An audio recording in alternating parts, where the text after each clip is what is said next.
Untuk waktu dan tempat kami persilahkan Pastor Niko.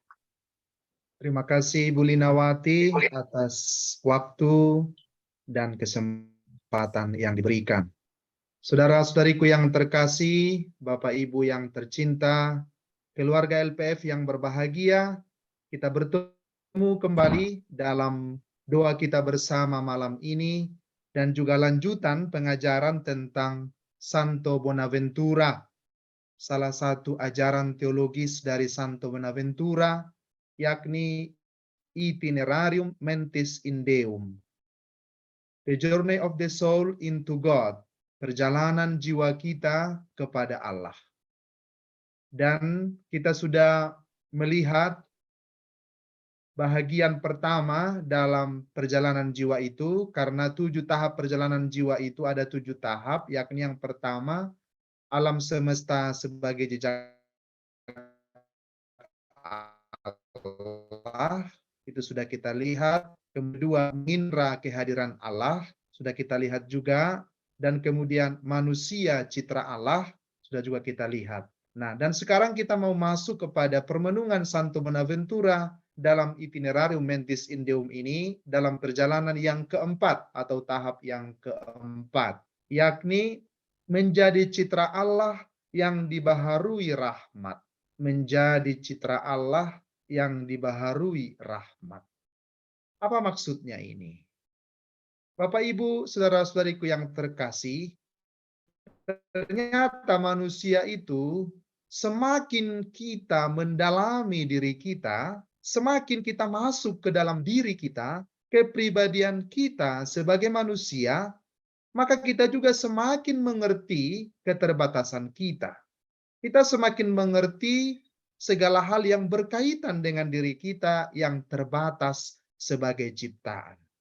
Nah, semakin seseorang itu menjadi merenung, semakin dia berdoa, semakin dia masuk ke dalam permenungan pribadinya sebagai citra Allah, dia juga mengerti segala keterbatasannya sebagai ciptaan Tuhan, sebagai ciptaan. Nah, ini kita mau renungkan pada malam hari ini. Kita melihat ada titik berangkat dari tangga keempat ini, yakni manusia sendiri. Karena dalam diri manusia sendiri, kita sebagai manusia, kita menemukan paradoks di dalam diri kita. Kita menemukan paradoks. Paradoks itu kita tahu bahwa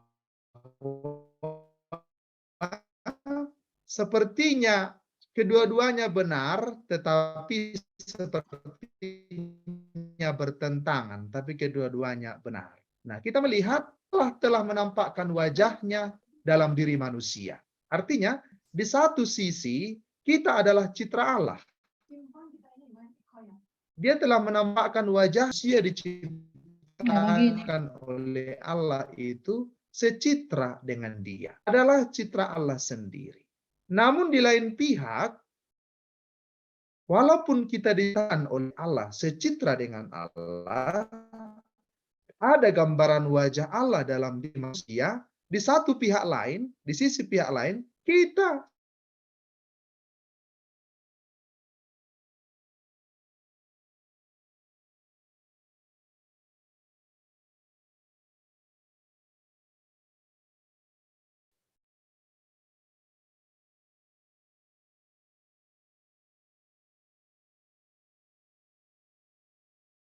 Oke, sudah masukkah saya kembali? Sudah, Romo. Oke, terima kasih. Kita melihat bahwa dalam diri manusia itu ada gambaran wajah Allah. Ada gambaran Allah dalam diri kita. Kita berangkat dari titik itu. Tetapi di sisi lain, manusia sering atau bahkan tidak menemukan kehadirannya di dalam diri kita. Kita sebagai citra Allah, tapi satu sisi juga sering atau bahkan tidak menemukan kehadirannya dalam diri kita. Mengapa seperti itu? Karena memori kita, intelijensi kita, dan kehendak manusia sering terperangkap dalam hal-hal yang fana, dalam hal-hal yang bersifat yang hanya visual, hal yang fana. sehingga jiwa manusia itu tidak terarah kepada sang terang, yakni kepada Allah sendiri.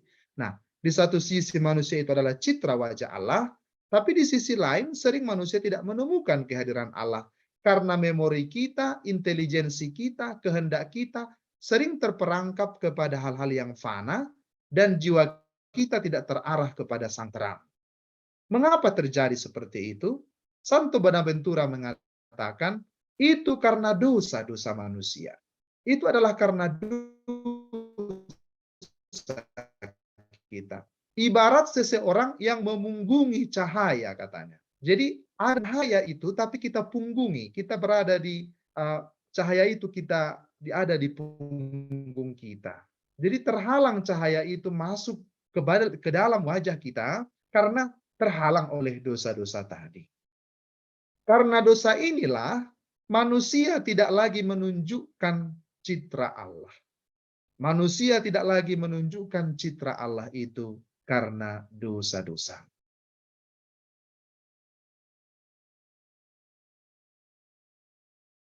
Kita melihat bagaimana supaya kita bisa masuk kembali kepada menunjukkan citra wajah Allah itu.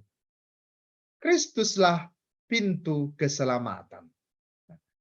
Jiwa manusia yang telah jatuh dalam dosa tidak dapat bangun kembali, kata Santo Bonaventura.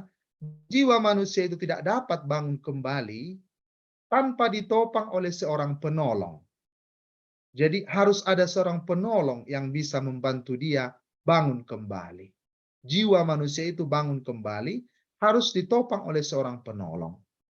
Bonaventura melukiskan bahwa penolong jiwa pendosa ialah sang kebenaran abadi yang telah menjelma dalam diri Yesus Kristus, Adam baru, pintu keselamatan.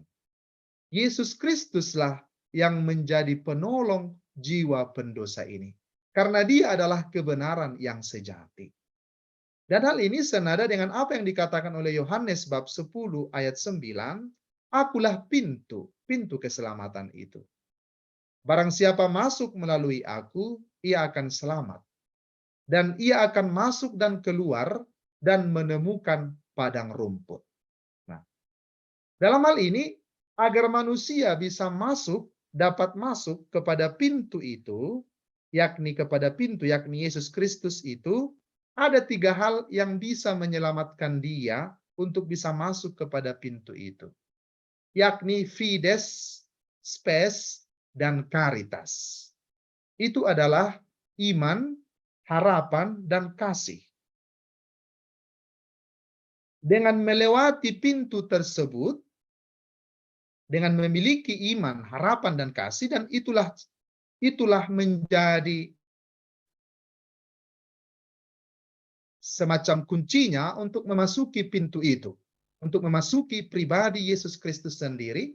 Dan setelah dia masuk dengan iman, harapan, dan kasih, di sanalah dia akan menemukan kembali kebenaran abadi, yaitu pohon kehidupan di tengah-tengah Firdaus.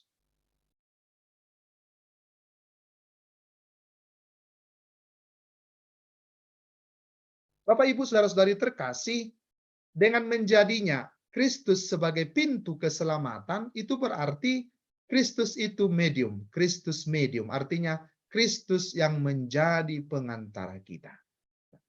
Kembalinya jiwa manusia itu kepada Tuhan ditopang oleh ketiga keutamaan teologal tadi. Ya, berkat pembaruan oleh iman, harapan, dan kasih akan Kristus, jiwa manusia dibersihkan, diterangi, dan disempurnakan agar kembali memasuki Yerusalem abadi. Agar kembali memasuki Yerusalem abadi. Jadi dengan 3 ini, keutamaan teologal tadi, iman, harapan, dan kasih, jiwa manusia dibersihkan, diterangi, dan disempurnakan agar kembali memasuki Yerusalem abadi. Kita sekarang sedikit lebih serius untuk masuk memahami dan mencecap, mengerti apa maksud kata Bonaventura. Dalam 3 tahap tersebut, sabda ilahi berperan sentral. Sabda Allah berperan sentral. Menurut Bonaventura, peran sabda pun berdimensi triadik, ada tiga, ya, berdimensi tiga dalam hidup kita dan berdimensi tiga juga katanya. Yang pertama, kita menemukan dalam sejarah keselamatan sabda yang menciptakan. Nah, kita mendengar dalam kitab Kejadian, Allah bersabda, maka jadilah segala-galanya. Jadi sabda yang menciptakan. Jadi itu artinya verbum in creatum. Jadi sabda Allah yang menciptakan. Verbum in creatum. Yang kedua, sabda yang menjelma menjadi manusia. Verbum incarnatum. Ialah Yesus Kristus sendiri, pribadi yang kedua. Sabda yang menjelma menjadi manusia,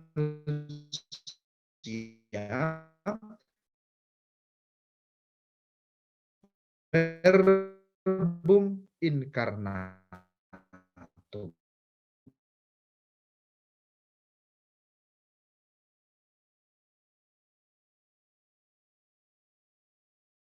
Dalam hidup manusia, karena sabdalah yang menciptakan, verbum in creatum, sabda yang menjelma menjadi manusia, verbum incarnatum, sabda yang memberi inspirasi, verbum inspiratum, itulah pribadi Roh Kudus yang selalu menginspirasi manusia.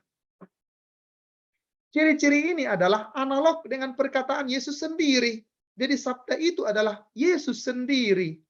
Sabda yang menjelma menjadi manusia adalah Yesus sendiri. Waktu dia juga berkata, akulah jalan, akulah kebenaran, akulah kehidupan. Akulah jalan, kebenaran, dan hidup. Dan itu kita temukan juga di dalam Yohanes 14 ayat 6.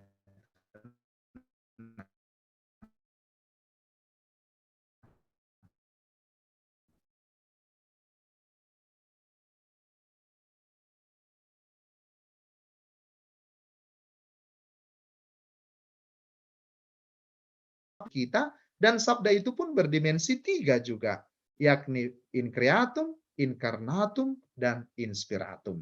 Dan Yesus sendiri adalah pribadi, jalan, kebenaran, dan kehidupan. Dalam tuntunan sabda itu, jiwa kita kembali diselubungi tiga keutamaan teologal tadi. Dalam tuntunan sabda itu, sabda yang tadi, sabda yang menciptakan, sabda yang menjelma, sabda yang menginspirasi atau sabda yang menuntun, kita juga keutamaan itu juga diselubungi oleh keutamaan teologal ini dalam tuntunan sabda itu. Ini yakni iman, harapan, dan kasih.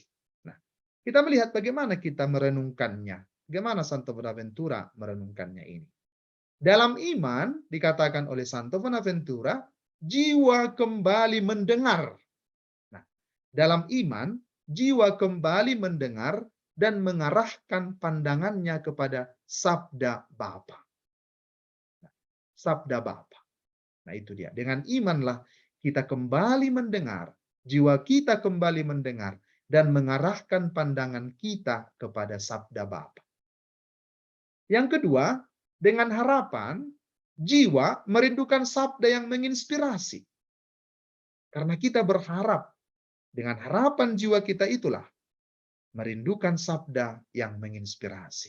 Harapan itu. Yang berikut, dan dalam kasih, jiwa kembali memeluk sabda yang menjelma sebagai manusia. Nah, dalam kasih, jiwa kita mau kembali memeluk sabda yang menjelma sebagai manusia, menjelma menjadi manusia.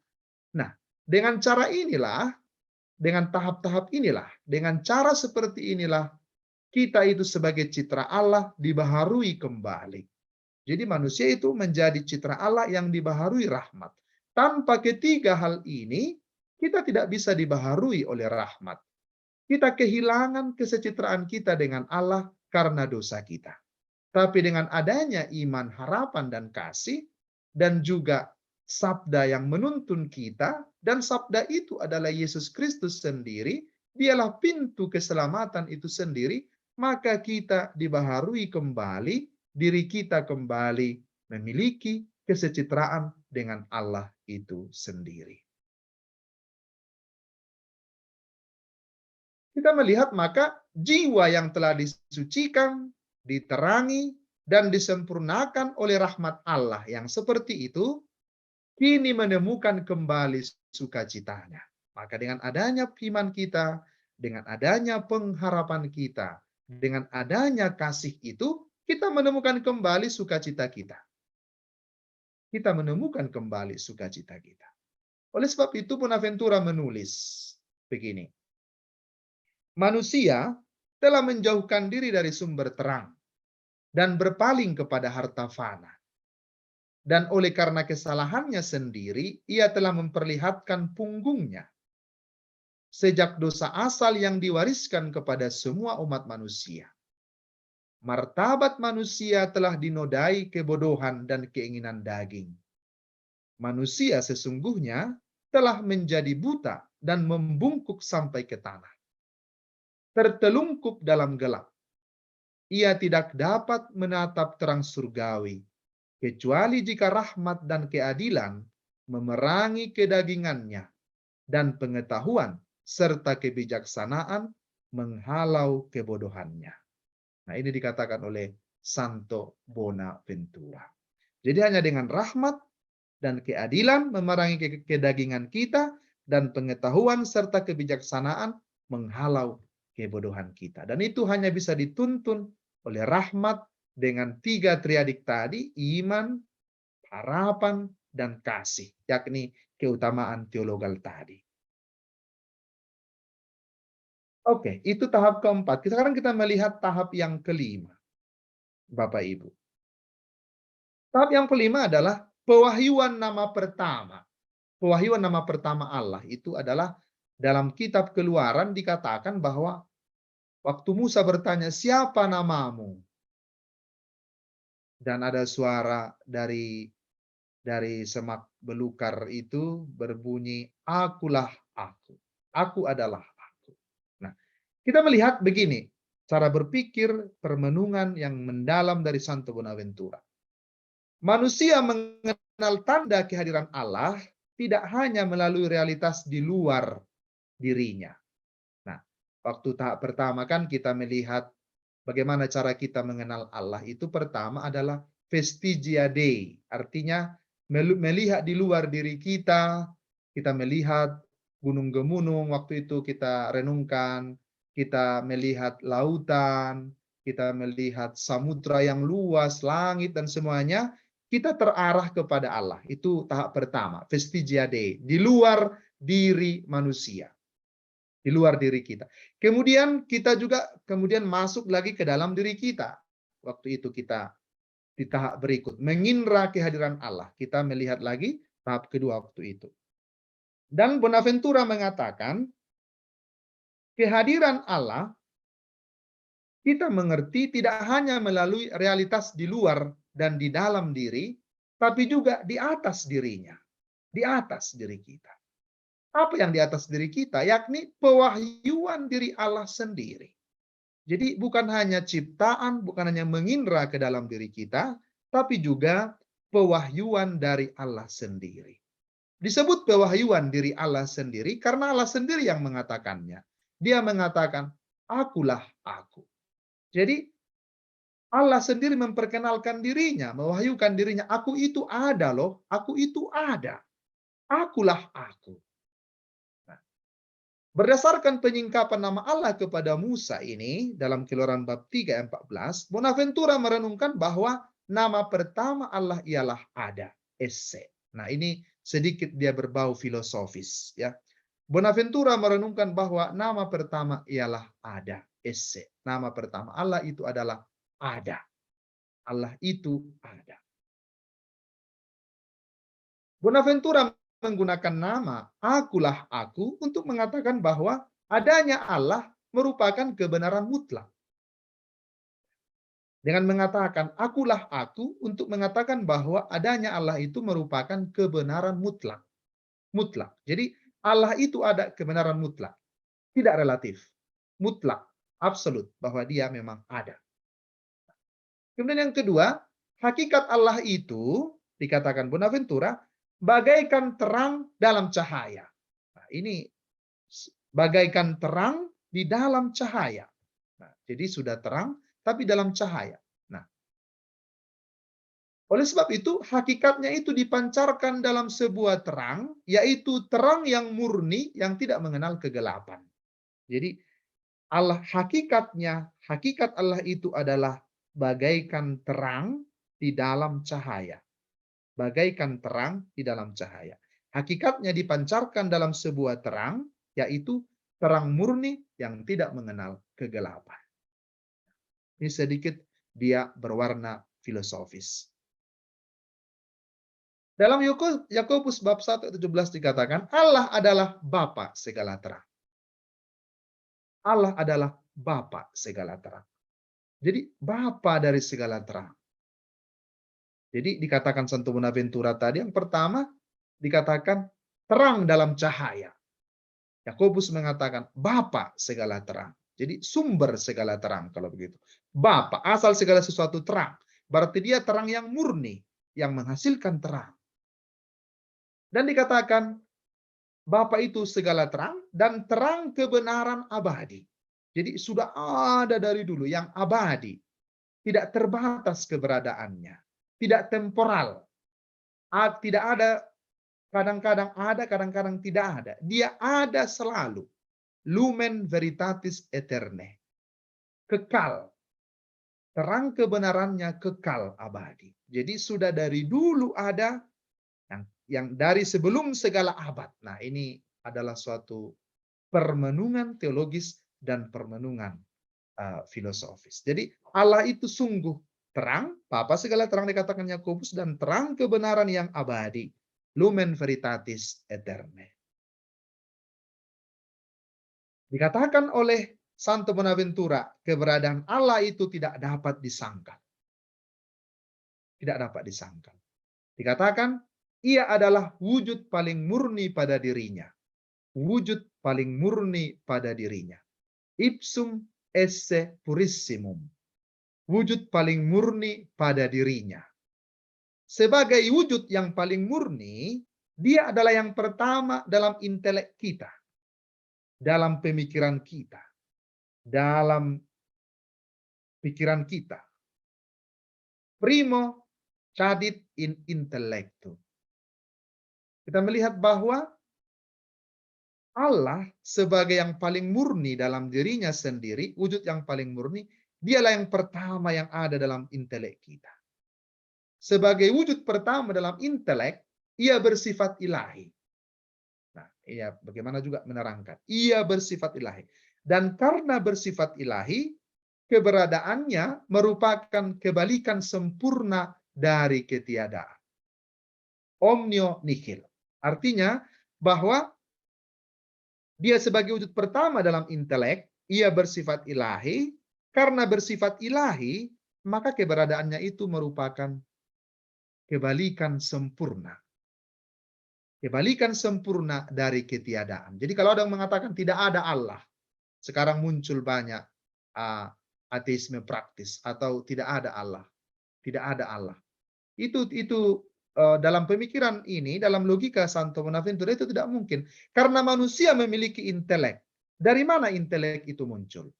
Nah, ini bisa kita mengerti intelek manusia itu muncul karena ada wujud pertama dalam intelek yang sempurna. Berarti Allah itu ada. Maka dikatakan keberadaan Allah itu mutlak. Tak bisa disangkal. Dia ada. Kita bisa berpikir, kita bisa menganalisis sesuatu. Dari mana pikiran itu berada? Saya melihat tadi di kelompok Love Praying Family ini ada beberapa dokter. Mungkin bisa diterangkan bagaimana proses berpikir seseorang. Tapi bagaimana pikiran itu bisa ada, mungkin sulit mereka untuk menerangkan itu. Jadi dikatakan oleh Santo Bonaventura bahwa ada kebenaran yang mutlak. Ada keberadaan yang mutlak yang tidak bisa disangkal. Wujud paling murni. Awal dari segala intelek. Iya. Dia adalah merupakan kebalikan sempurna dari ketiadaan. Artinya dia sungguh-sungguh ada. Absolut dari semula. Nah, Eksistensi Allah adalah modus operandi pengetahuan manusia.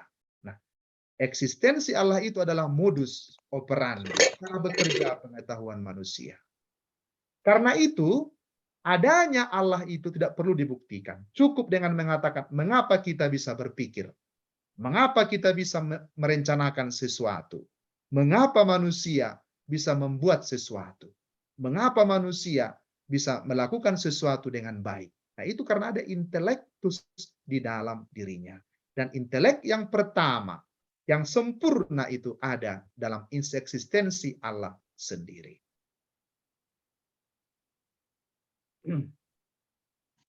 Bapak Ibu saudariku yang terkasih, Bonaventura menganalogikan prioritas wujud pertama dari realitas itu, dari Allah itu dengan simbol cahaya. Nah, ketika seseorang berada dalam ruang bercahaya, dikatakan dalam ruangan bercahaya, ia tentu tidak menyangkal terang cahaya, kecuali kalau ia buta. Ketika seseorang berada dalam ruangan bercahaya, ia tentu tidak menyangkal terang cahaya. Ada terang di sini, ada terang di kamar, ada cahaya di sini. Kecuali kalau dia buta, tidak bisa melihat itu. Maka dikatakan Santo Bonaventura, dia menggambarkan ada ilahi itu sebagai terang yang niscaya menyinari pikiran manusia dengan terang benderang. Jadi, terang yang niscaya menyinari pikiran manusia dengan terang benderang. Ia adalah ratio pertama yang tidak tergantikan. Jadi, rasio pertama, pikiran pertama yang tidak bisa digantikan. Dan dialah sumber segala pikiran-pikiran itu. Rasio pertama yang tidak tergantikan. Nah, dalam cara berpikir ini, penyangkalan manusia terhadap ratio eterna dalam dirinya oleh Bonaventura dikritik sebagai kebutaan intelektual. Cecitas intellectus.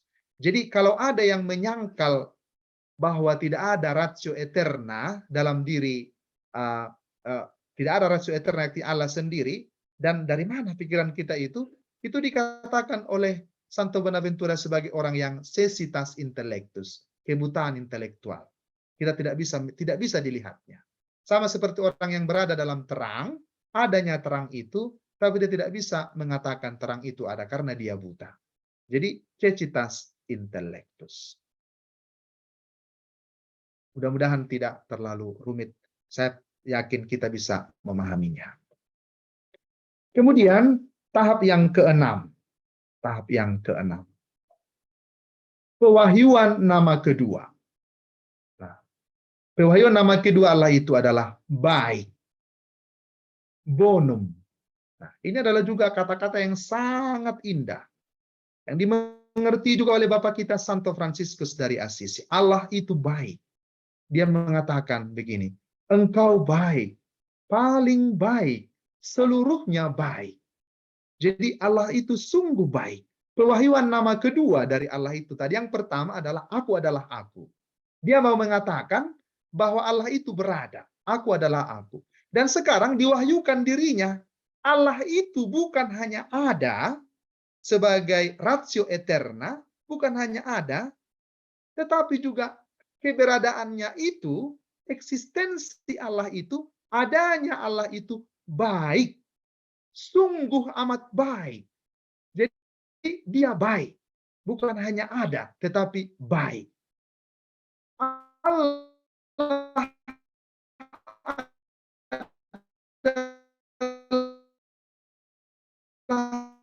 kebaikan tertinggi, sungguh baik.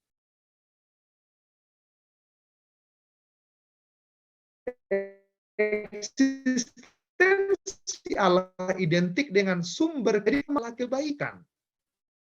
Ya, Allah itu. Allah lah kebaikan yang bersifat murni itu. Dia adalah kebaikan tertinggi. Secara faktual misalnya kita melihat dalam kehidupan sehari-hari misalnya, kebaikan Allah terpancar bagaikan matahari yang memancarkan terang. Jadi matahari memancarkan terang. Jadi seperti itulah juga Allah. Dalam dirinya dia itu baik. baik. Keadaannya itu baik. Jadi memancar dia, mengalir seperti air kehidupan. Itu yang disebut dengan emanatio.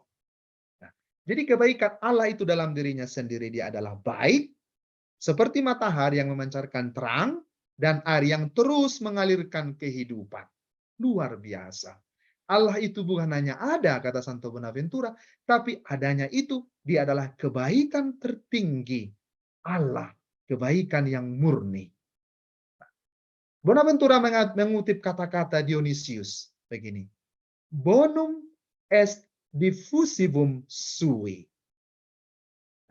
Bonum est diffusivum sui. Yang baik itu memancarkan dirinya.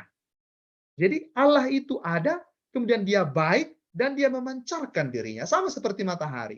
Tanpa perlu kita mengatakan, pancarkan matahari, pancarkan sinarmu. Tidak. Dia dengan sendirinya memancarkan sinarnya kepada kita. Jadi yang baik itu memancarkan dirinya. Itu dikatakan Bonaventura dengan mengutip kata-kata Dionysius. Allah adalah kebaikan tertinggi. Kebaikan tertinggi. Bila kita bisa melakukan kebaikan dalam hidup kita, berarti ada Allah yang ada kebaikan tertinggi, sumber dari segala kebaikan itu. Kebaikan Allah itu berlimpah ruah dan mengalir keluar tanpa pamrih. Mengalir keluar tanpa pamrih. Sebagai kebaikan sempurna, Allah melahirkan kebaikan sempurna pula.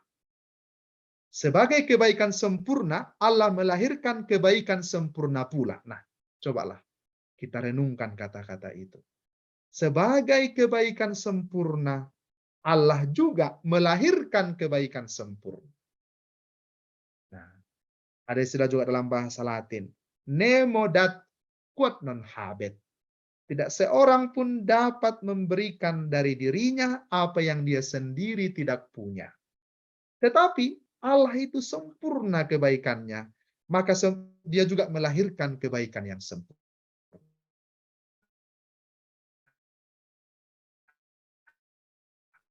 Sebab seandainya dari Allah terpancar kebaikan yang terbatas, maka ia bukan kebaikan sempurna yang sesungguhnya. Nah, bila Allah misalnya hanya terbatas, membatasi diri untuk kebaikan, berarti dia bukan kebaikan yang sempurna, bukan kebaikan yang sesungguhnya.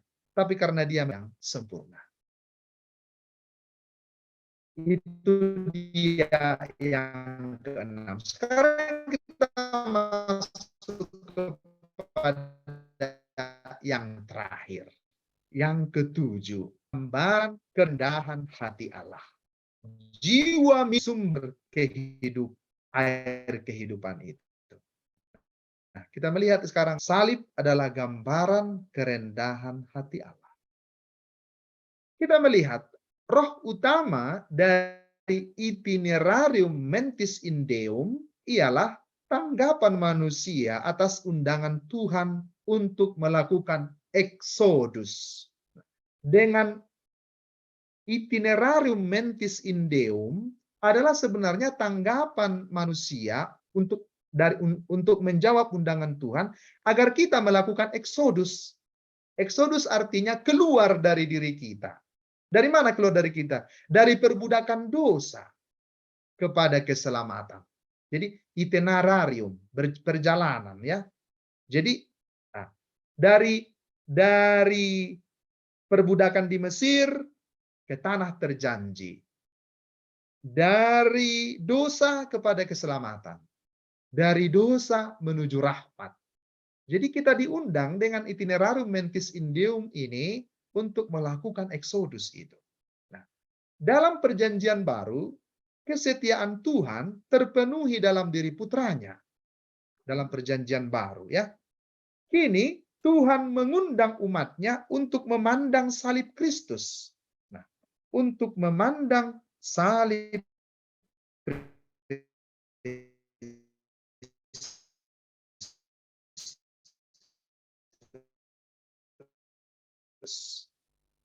Memandang salib Kristus itu karena apa? Dan manusia.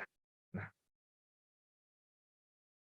perjanjian baru itu, kesetiaan Tuhan itu terpenuhi dalam diri putranya. Jadi Allah tidak hanya mengatakan bahwa saya eh, saya baik.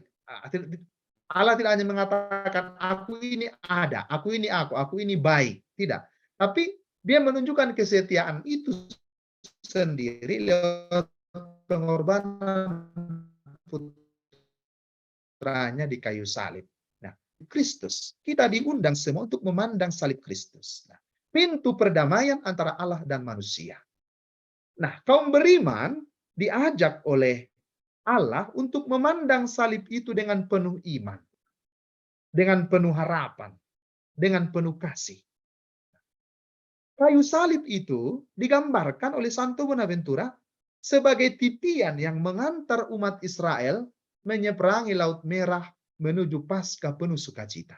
Jadi memang kayu salib itu digambarkan sebagai titian kita, sebagai titian orang Israel menyeberangi Laut Merah menuju Paskah sukacita. Jadi dalam arti kita, kayu salib itu adalah titian kita untuk eksodus, keluar dari perbudakan dosa menuju keselamatan. Menjadi titian kita keluar dari dosa menuju rahmat. Jadi salib itu sungguh menjadi titian atau jembatan bagi kita yang mengantar kita kepada keselamatan, kepada kehidupan.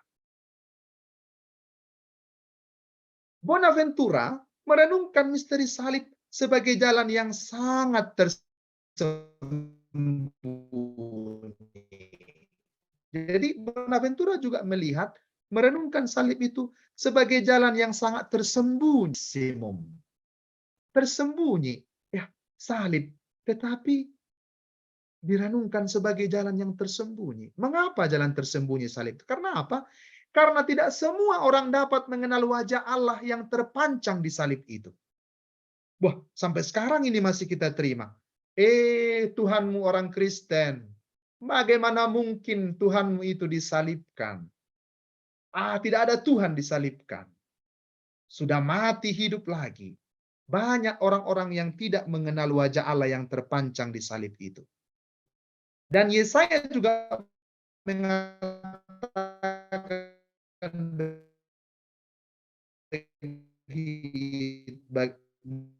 bagi kita seperti itu. Wajah dihancurkan. Ia tidak elok dan tidak elok dipandang mata. Maka memang sungguh-sungguh salib itu merupakan jalan yang tersembunyi. Jalan tersembunyi. Yang tersembunyi di mata orang-orang yang tidak percaya. Maka dikatakan oleh Bonaventura, dengan merenungkan jalan salib itu, Bonaventura mengatakan begini, tidak dikenal siapapun selain orang yang menerimanya. Ini mendalam sekali. Tidak dikenal siapapun selain orang yang menerimanya. Tidak diterima siapapun selain orang yang merindukannya. Dan tidak dirindukan oleh siapapun selain orang yang dikobarkan oleh Roh Kudus yang diberikan Kristus kepada dunia. Luar biasa, puji Tuhan. Kita semua mampu melihat Allah itu di salib itu. Dan kita pun kadang bagi kita tersembunyi wajah Allah itu di salib. Dan kita pun sering mau menghindari salib-salib hidup kita. Karena salib itu tidak elok. Salib itu menderita. Salib itu membawa kita kepada penderitaan, kepada kesedihan. Tetapi salib Kristus itu ternyata di sana ada wajah Allah yang membawa kita kepada kehidupan.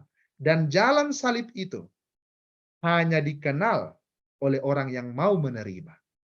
Dan salib itu, Allah di salib itu, hanya dirindukan oleh orang yang mau menerimanya. Dan salib itu hanya bisa dirasakan oleh orang yang dikobarkan oleh Roh Kudus. Itu dikatakan oleh Santo Bonaventura. Dan dikatakan lagi, dan setiap orang yang memandang salib dengan penuh kerinduan, Yesus yang tersalib itu menjanjikan hidup baru penuh sukacita dan harapan. Seperti dikatakannya kepada penjahat di sampingnya. Sesungguhnya hari ini juga engkau akan ada bersama-sama dengan aku di dalam Firdaus. Wah, luar biasa. Ternyata jalan yang sangat tersembunyi itu, bila kita mampu melihat wajah Allah di salib itu, seperti janji Yesus kepada penjahat di sampingnya, ingatlah aku ya Tuhan bila engkau datang dalam kerajaan-Mu. Dan Yesus yang disalib itu berkata, sesungguhnya hari ini juga engkau akan ada bersama-sama dengan aku di dalam Firdaus. Luar biasa.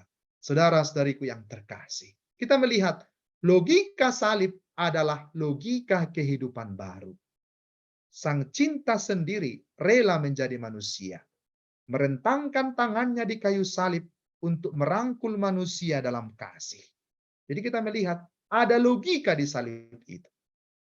Walaupun bagi orang tidak masuk akal. Bagaimana mungkin? Paulus pun mengatakan sandungan bagi orang Yahudi dan penghinaan bagi orang Yahudi, sandungan bagi orang Yunani. Tapi salib itu adalah logikanya ada, yakni logika kehidupan yang baru. Sang cinta sendiri yang rela menjadi manusia, merentangkan tangannya di kayu salib untuk merangkul manusia dalam kasih. Tidak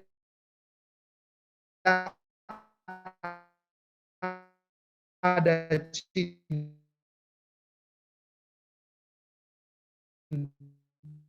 tanpa pengorbanan. Tidak ada salib merangkul manusia di dalam kasihnya. Itulah logika salib. Dalam kematian Tuhan, manusia pendosa menemukan kunci kehidupan.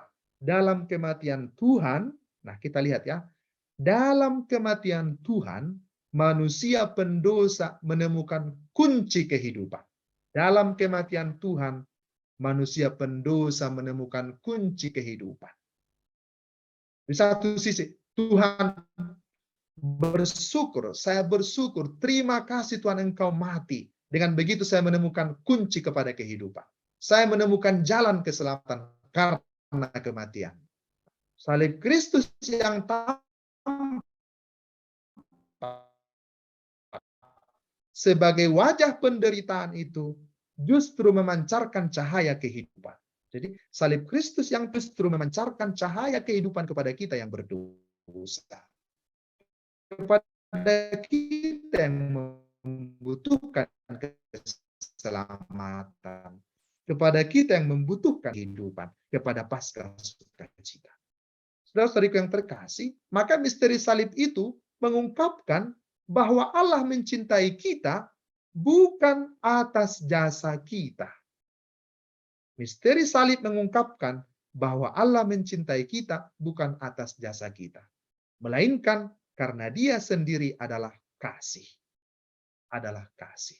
Dan dalam logika salib kita melihat itu sekarang dengan jelas dengan pemikiran Santo Bonaventura ini.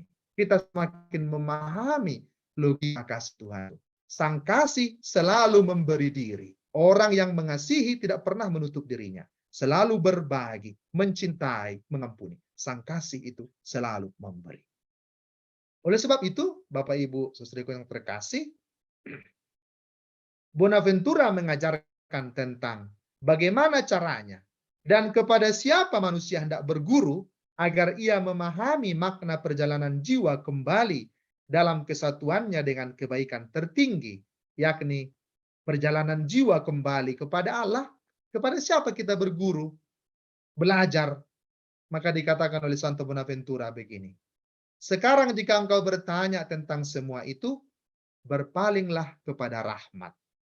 Bukan doktrin. Kepada hasrat, desiderium, jiwa, keinginan jiwa, bukan intelijensi. Kepada seruan doa, bukan bacaan kaum terpelajar. Kepada mempelai, mempelai itu mencintai kita kan, mempelai. Bukan guru, kalau guru itu mengajarkan. Kepada Allah, bukan manusia. Kepada yang samar-samar, kaliginem, bukan kepada yang terang. Bukan cahaya, melainkan api yang menggelorakan segalanya untuk mengantar orang kepada Allah melalui gairah spiritual dan rasa cinta yang berkobar-kobar. Itu dikatakan oleh Santo Bonaventura. Saudara-saudariku yang terkasih, Bapak Ibu, itulah itinerarium mentis in Deum dalam tahap perjalanan yang ketujuh sebagai penutup dari itinerarium mentis in Deum yang dituliskan oleh Santo Bonaventura. Saya menyarikannya kepada kita. Tidak semua ada di sini, tapi ini adalah intisari-intisari yang bisa kita renungkan untuk merenungkan Allah bersama Santo Bonaventura. Bapak, Ibu, saudara-saudariku yang terkasih, semoga pengajaran ini menumbuhkan iman kita, menumbuhkan semangat kembali bagi kita. Mari kita eksodus dari diri kita, berjalan menuju Allah dengan 7 jalan yang ditunjukkan oleh Santo kita yang tercinta, Santo Bonaventura. Tuhan memberkati. Pace e bene.